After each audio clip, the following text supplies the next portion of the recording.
Rain lashed against the windows of the old farmhouse, wind howling like a wounded animal through the cracks in the wood. Daniel Hayes sat alone at the kitchen table, nursing a lukewarm cup of black coffee, the only sound inside the ticking of an old clock and the distant creaking of the beams above. The fireplace had long gone out, but he hadn't bothered to stoke it again. What was the point? The house had felt cold ever since Marlene died.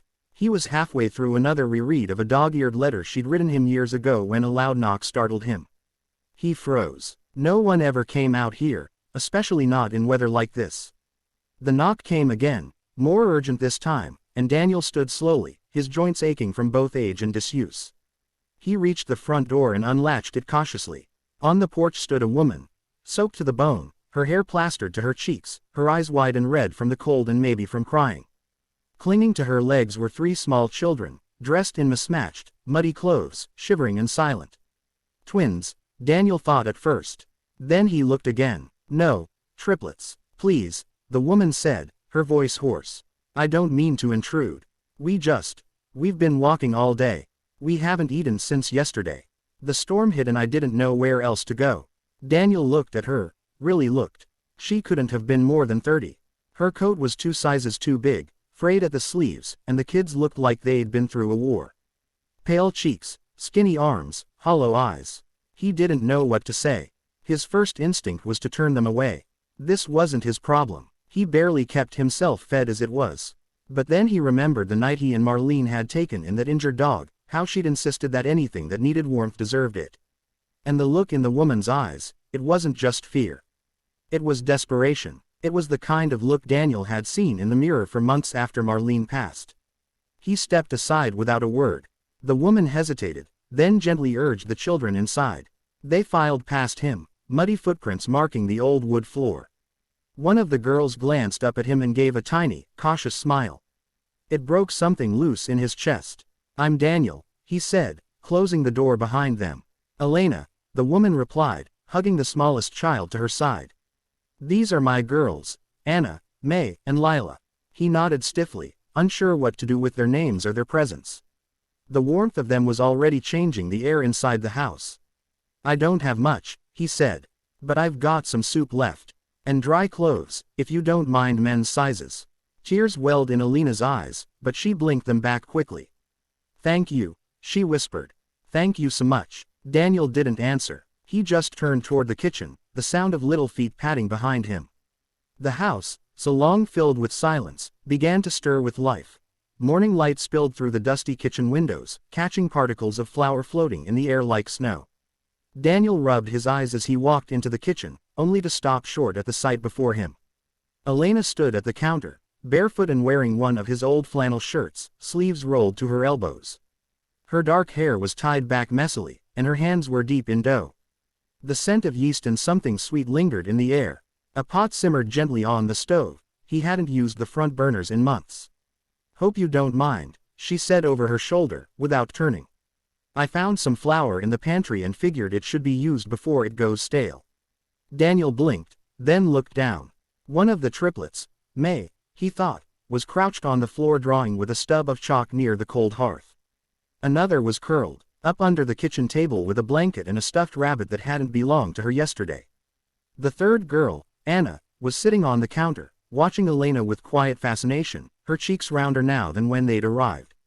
I haven't had bread made in this house in a long time, Daniel said finally, voice rough from sleep and emotion he couldn't quite name.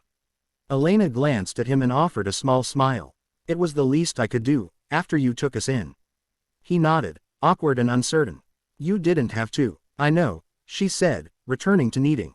But I needed to. For them. For me. He made coffee in silence, watching the way Elena moved in his kitchen, how easily she seemed to fit in a space that had been lifeless for so long.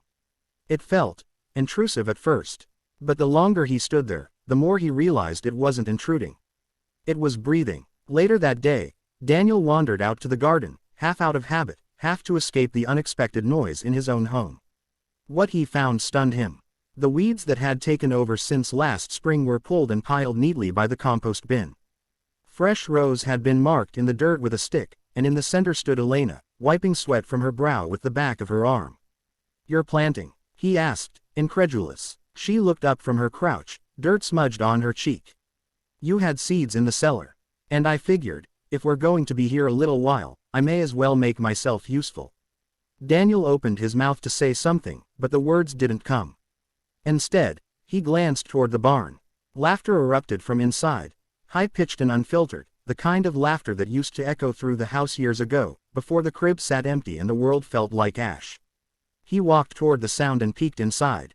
The triplets were playing tag, weaving between dusty hay bales, shrieking with delight as one of them leapt from a low loft and landed with a thud and a triumphant squeal. They were loud, messy, and full of joy, and somehow, it didn't grate on him the way he thought it would. Instead, it hurt in the best kind of way. He turned back to the house, the sounds of life following him. Something inside was shifting, cracking open like the earth in spring. And Daniel, for the first time in a long while, didn't feel entirely alone. The storm rolled in just after sundown, sudden and violent, turning the sky an angry gray. Thunder cracked in the distance, rattling the windows of the farmhouse. Inside, the mood was no less turbulent. Daniel stood at the sink, hands gripping the edge of the counter, jaw clenched. Behind him, Elena wiped the table with slow, deliberate strokes, tension thick between them. The triplets had already been tucked into their makeshift bed upstairs, their soft breathing a faint comfort that felt miles away from the rising storm below. "You weren't supposed to stay this long," Daniel said, voice low but sharp. Elena didn't look up. "I didn't plan to. I didn't plan any of this. You've been here almost 2 months, he went on. "I've got enough on my plate, Elena. I can't keep providing for all of you. This house, this life, wasn't built for 5 people. She dropped the cloth onto the table, finally meeting his eyes. "Do you think I wanted to end up here? With my girls cold and hungry and no place to go? You think this was some plan of mine? I've worked every day since we got here, cleaning, cooking, planting, hauling. I've pulled more weight than you've let yourself lift in a year." Daniel's face darkened. "Don't you talk about things you don't understand." "No," she said, stepping closer, fire in her voice now. "I understand grief. I lost their father 2 winters ago. Cancer took him in 6 months. You think I haven't stared at the same ceiling you have, wondering how to keep going. I'm not here to take from you, Daniel. I'm here because I didn't have a choice."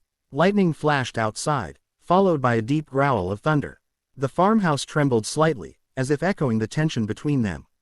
"You should go," he said suddenly, voice barely above a whisper. "First thing tomorrow. I'll give you money for the bus."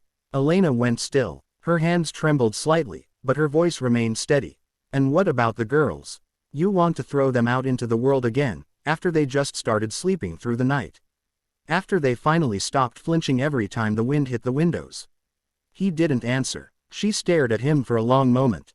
"You're not angry at me. You're angry at the fact that this house came alive again, and it wasn't because of her." The words struck like a slap.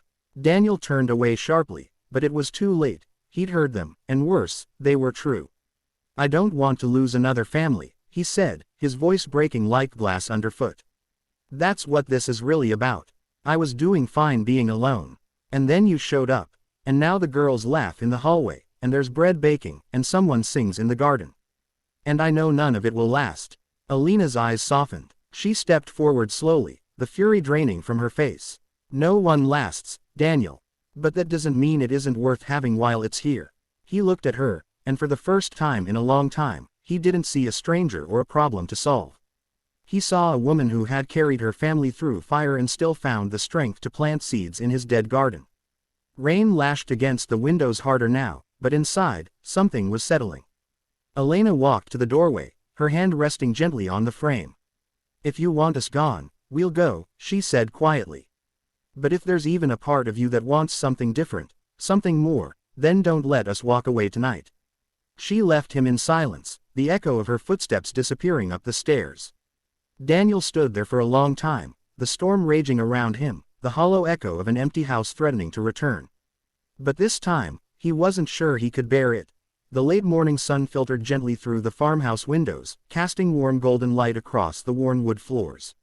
The walls, once silent and draped in shadows, now rang with laughter, small feet padding down the hallway, and the clatter of dishes in the sink. The house that had once felt like a mausoleum for Daniel's grief now pulsed with life. Daniel stood in the doorway of the kitchen, sipping his coffee and watching Elena braid Lila's hair at the table. May and Anna sat nearby, sorting through a box of seed packets, their little voices bickering and giggling in equal measure. The table was cluttered, the sink full, the air filled with the scent of eggs and something sweet Elena had baked before sunrise. It was chaos, beautiful, hopeful chaos. Outside, the garden they'd planted together now bloomed with wild color. Tomatoes swelled red on their vines, sunflowers stretched tall and bold against the sky, and rows of lettuce, beans, and squash grew in neat green rows. It was more than Daniel had cultivated in years, more than he'd thought he was still capable of. He stepped out onto the porch and took a deep breath of the crisp spring air. The barn doors were open, and inside, the triplets' toys and blankets created a soft, colorful corner where hay used to collect in untouched piles. He'd even begun clearing out the loft, building shelves, hanging little paper stars from the beams where Elena had once said, "This could be something special." And somehow, it had become exactly that. Later that afternoon, they drove into town in Daniel's old truck, the girls squeezed between them on the bench seat, singing made-up songs. At the farmer's market, Elena manned their stall, confidently calling out prices, arranging produce with pride. Daniel stood behind her, arms crossed, watching her laugh with a customer as one of the girls tugged at her apron. A neighbor he hadn't seen in months walked by, pausing to eye the scene. "Didn't expect to see you here again, Dan," she said with a smile. He glanced at Elena and the girls, who were now sampling strawberries from a nearby vendor. "Yeah," he murmured, "didn't expect a lot of things." When they returned home that evening, the girls raced inside, tracking dirt and laughter behind them. Elena stayed behind, standing next to the truck, her eyes reflecting the last pink sliver of sunset. Daniel joined her. They stood side by side in silence for a moment, watching the house. Lights glowed in the windows. Curtains fluttered. Music played faintly upstairs. One of the triplets had found Marlene's old wind-up radio weeks ago and insisted on playing it every night. "This place doesn't feel the same," he said finally. She turned to him, waiting. "I used to dread waking up in it. Now," he paused, swallowing the lump in his throat, "now I can't imagine it without all of you." Elena reached out and took his hand, gently but without hesitation. "You gave us shelter, Daniel. And you gave yourself a second chance." He nodded, blinking against the brightness in his eyes. He squeezed her hand. Inside, the triplets yelled his name, begging him to come see what they'd drawn. Elena laughed and started toward the porch. Daniel followed slowly, pausing just before the door. He glanced back once at the quiet sky, then stepped into the warm, noisy house that no longer echoed with ghosts, but with love. On the mantel above the fireplace hung a new photograph. It showed 5 people, arms wrapped around one another in front of the old barn, the garden blooming behind them. A family, stitched together not by blood or plan, but by grace and grit and the kind of love that doesn't announce itself, but simply stays.